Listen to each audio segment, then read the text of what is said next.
share too much details, but does that make you even more in some ways conservative when you see what's going on? 110%, 110%. When you see just how much, for example, you have someone who has been in the country for 20 years and haven't worked, but they're living in Holland Park in a $2 million house. They don't even know English. And then you're begging them to come, learn English, learn English. They don't want to. Like, how could you be in an English country and not prioritize learning the English language? I can tell you why, because being English is not a priority anymore. It's not important anymore because this is multiculturalism Britain. Everything is just a Mm. mixing pot. And I think people need to understand, and this is exactly what's going to destroy this country. The goal here should never be multiculturalism. The goal here should never be diversity. The goal here should be unity. That's what we should be aiming for, unity under one language, one religion, at least 80%, and one ideology. But that's all being mixed, and that's why we're seeing so much chaos.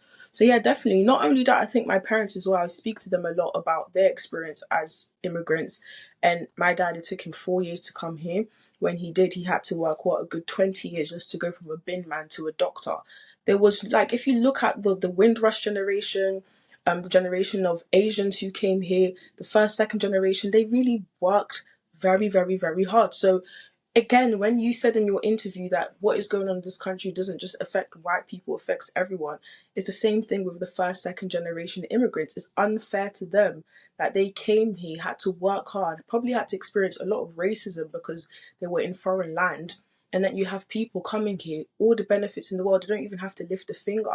They're getting £2,000 worth of benefits to do nothing.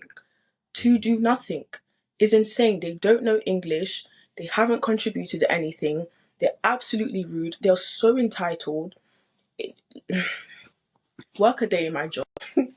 Crazy. I mean, I think you summed it perfectly there when you're talking about the Windrush generation, the generation 60s, 70s, 80s, the people who came, Asians, black people, Irish, whoever came in that period. I think everyone came with the kind of idea that they're lucky to be in Britain. They've got a duty to really work hard, make sure that their children have a better future than them. They come with really good mentality to grateful to be in England. Whereas I don't know from you will probably know better, but from what I see, it just doesn't feel like the current set of migrants, or not all of them, but it seems like a really large portion don't have those values. They don't seem to interested in remotely adapting to English culture, language, anything, the judo, Christian value, all that sort of stuff. They don't seem interested to remotely adapt to it, and I think it's really going to be a really detriment to the country in the long term. It's And all I don't blame them.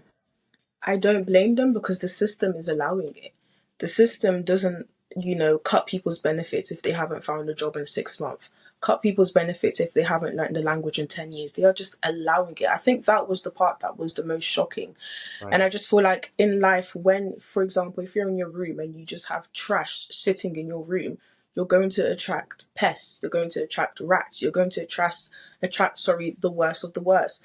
And this is exactly what this benefit system is. This benefit system is just trash that is attracting the worst of the worst, lazy of people who don't want to contribute and do anything. And going back to your what you said about, the first, second generation immigrants, I don't think they just came here for their children or for a better life or for money. I'm sure that played a part, but I think they came here because they knew that Great Britain holds an ideology, democracy, freedom of Mm. speech that needs to be protected. For example, my parents back in Congo, the 70 Christians that were murdered 2 months ago. The reason why no one can report on it is because if you did, you would probably die. That's how socialism works. You will probably die. But yet we are seeing that right now in the UK where a person reports an immigration and they're being arrested for a Facebook comment. Can you not, like, and people are refusing to see. So yeah, I think the first, second generation immigrants, they came here because they wanted to integrate, they wanted a better life, but they understood that what Great Britain has, this ideology, is worth protecting.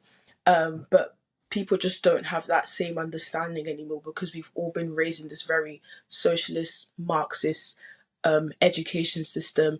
You have the immigrants who don't like democracy, who don't like freedom of speech, and then you have the people from my generation who don't even have a clue to what the difference is, so they don't even understand what's going on under their nose. I think like what's fascinating is like people like yourself, because you obviously maybe not you directly, because you could see from your parents what life could have been like had that move not happened. So I think for you probably feel more passionate and really you see what happens when you don't, when you allow democracy to fail, or if you don't have democracy in the first place. So I think it gives you a much better perspective in terms of you need to protect it, you need to fight for it, you need to talk about it. Whereas maybe some of the other people who haven't had that, or just have, I don't know, just turned a blind eye to it, have just Mhm. completely failed to understand that if you don't talk about this and don't do this, then there's only one way we're going to keep heading towards. And the social media stuff is crazy because we had more arrests in Britain last year on social media posts than Russia. A country that we linked to dictatorships and whatever, but we had more, I think close to 10 times more social media arrests than them, and that's just uh, and crazy. and and people don't see it, they don't care. All it takes is for BBC News to say this was a Facebook post from a far right thug, and that's it. But they won't even take the time to process, wait, Facebook comment, he's in jail for a Facebook comment.